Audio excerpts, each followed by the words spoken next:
Well, on Tuesday, GRF had their regular monthly board meeting, and today we're going to bring that to you again, a replay of that at 1:30 this afternoon. And today we have on the board president, Lynn Dvorak. Nice to see you again. Thank you. And it's a long meeting, and really the main reason it was so long is that you presented the landscape overview meeting that we taped the week before. Right. And we showed actually last night on its own. We'll show it again on Friday on its own as well. But it was implemented as part of your regular meeting yesterday or Tuesday, and it came up shortly after the meeting started. Right. Right. We felt it was very important.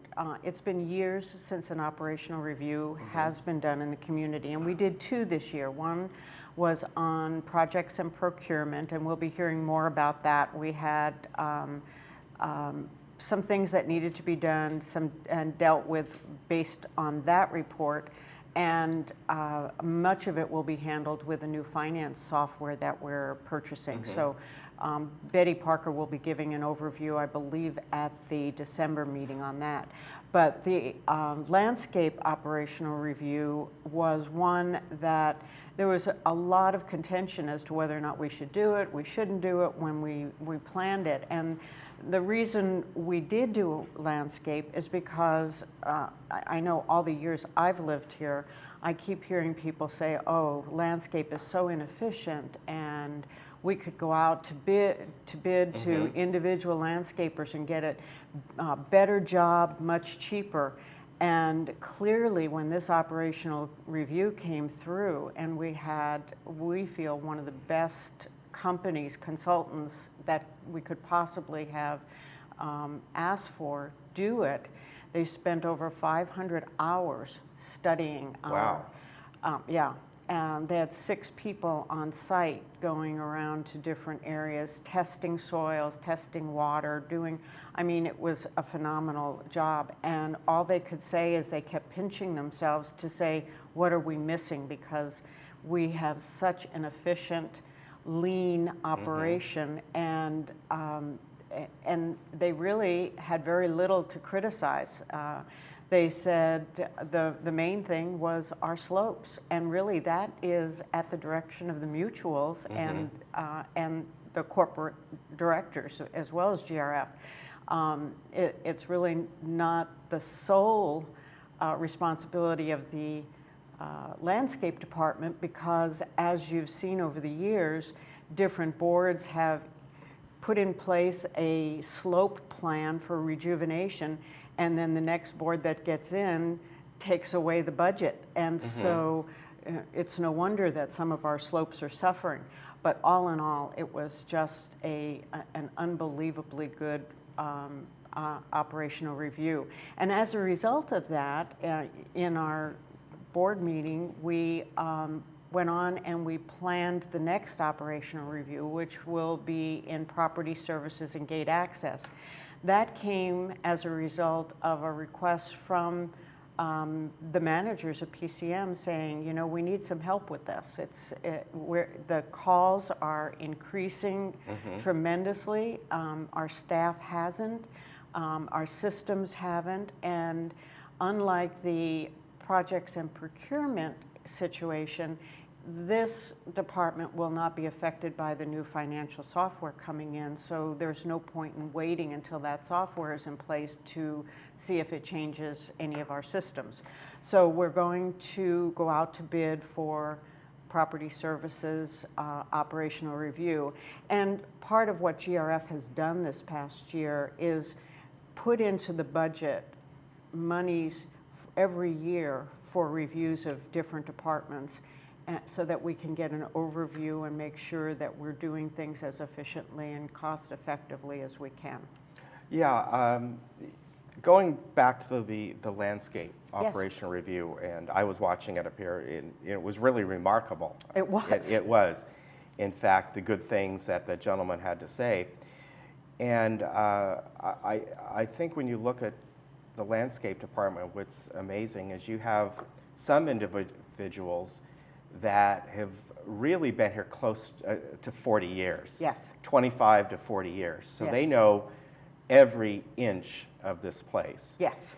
And I know it's been talked over the years about a separate landscape company coming in and all that, but it would take them, I would think, years to figure out the kind of the rhythm of everything, more than anything else.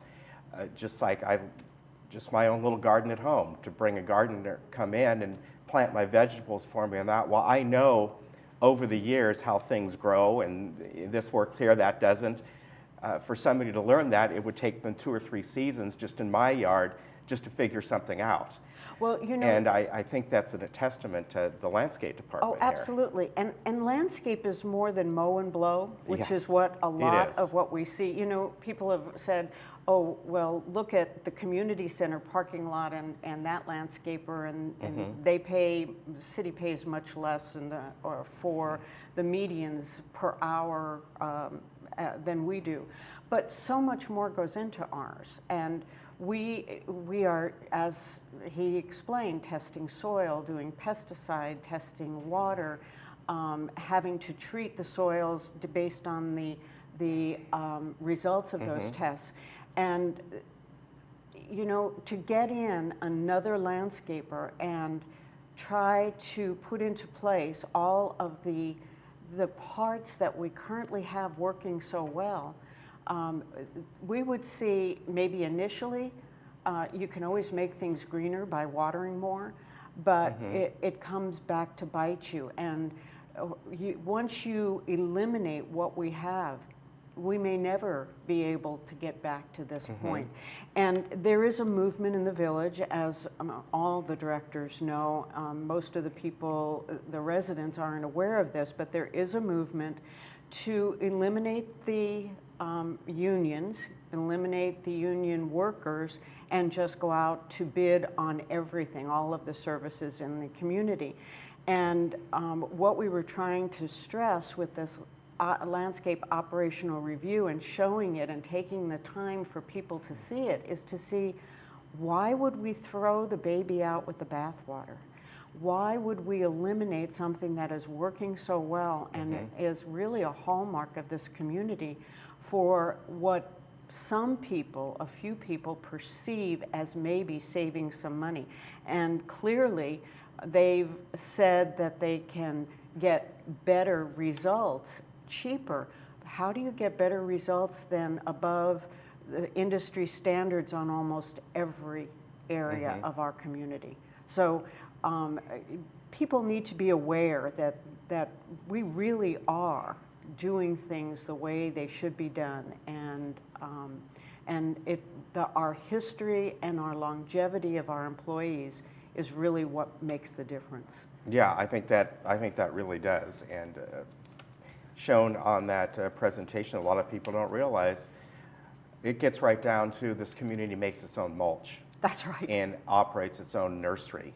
So they're not going out, and a third-party landscape company would go to a third-party nursery. Yes, a commercial nursery, which is less expensive than going to Home Depot, but still they would have to go to a third party to get the trees, the bushes, the flowers that are needed every season. So and Bill explained what the disadvantages of that are, that those plants could be grown in Arizona and moved here, and you know, you have a much higher loss ratio under those circumstances. Right, exactly.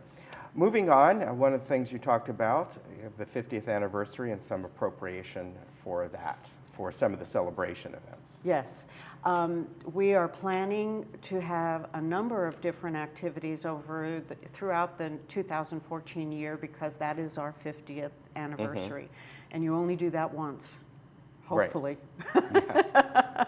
And we appropriated about $50,000 to go towards some of the events to allow people to have commemorative items for the 50th anniversary, to put decals on our buses and our security vehicles, and just to let the community know that that we are celebrating our 50th year. And that really is a milestone, because if you look at a lot of communities, once they hit about 35 or 40, they're going downhill, and we have not seen much of that here.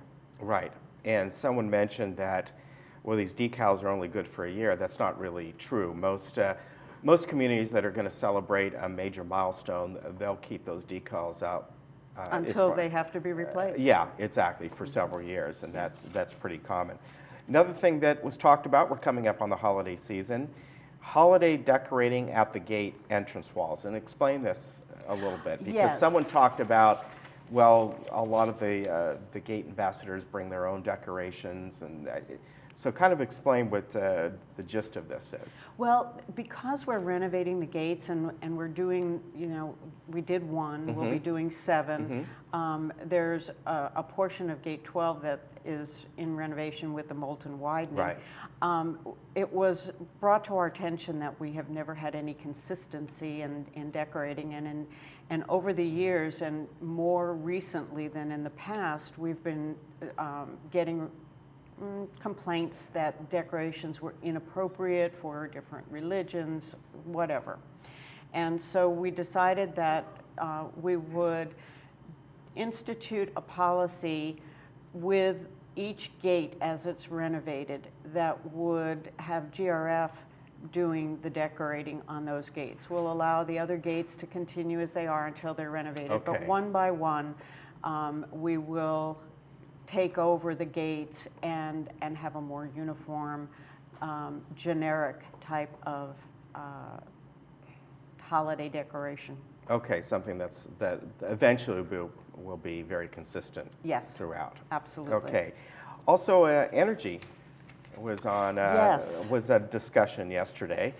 As you know, in almost every meeting, we have people getting up and talking about saving energy, solar energy, alternative energy, and GRF has made steps towards working towards that.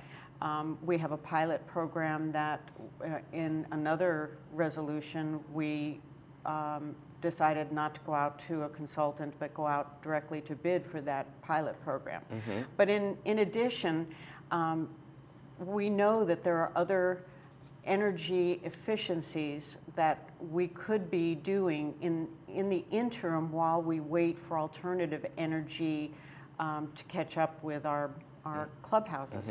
And things like insulating when we renovate, and using LED lighting in the clubhouses and in the parking lots would save a tremendous amount, and would have a very short payback for GRF.